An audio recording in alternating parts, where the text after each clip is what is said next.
When your breastfed baby refuses a bottle, it can be stressful and upsetting. Babies do not always get used to bottle feeding right away when switching from breastfeeding. Luckily, you can find a solution and make bottle feeding easier for both you and your baby. Babies often feel more comforted by breastfeeding because it is not just about feeding. It is bonding and closeness. They may simply prefer the smell and comfort of the breast over the bottle. Babies who are used to breastfeeding may have trouble adjusting to a bottle.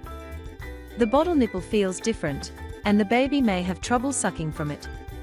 This can lead to frustration, and some babies may refuse the bottle entirely. If the nipple flow is too fast or too slow, your baby might refuse the bottle. A fast flow can make them choke, while a slow flow can be frustrating. Finding the right nipple with a comfortable flow can help your baby drink more easily. If your baby is teething, their gums can be sore, making it uncomfortable to suck from a bottle. They might refuse the bottle if it causes pain.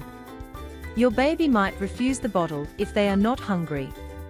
Try offering it when your baby shows signs of hunger. Babies are sensitive to changes in their routine or environment.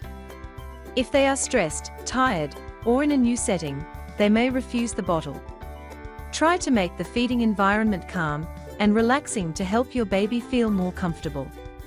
If you changed your baby's routine, they might refuse the bottle. Babies feel comfort in routine, so any change can make them feel uneasy. Try to keep feeding times and surroundings as familiar as possible. Some babies are picky about the temperature of their milk. If the milk is too cold or too warm, they might refuse the bottle. If your baby is not feeling well, they may refuse the bottle. A cold, ear infection, or other illness can make feeding uncomfortable. If your baby is consistently refusing the bottle, consider checking for signs of illness. So, by recognizing these signs of refusal, you can better understand why your baby is not taking the bottle.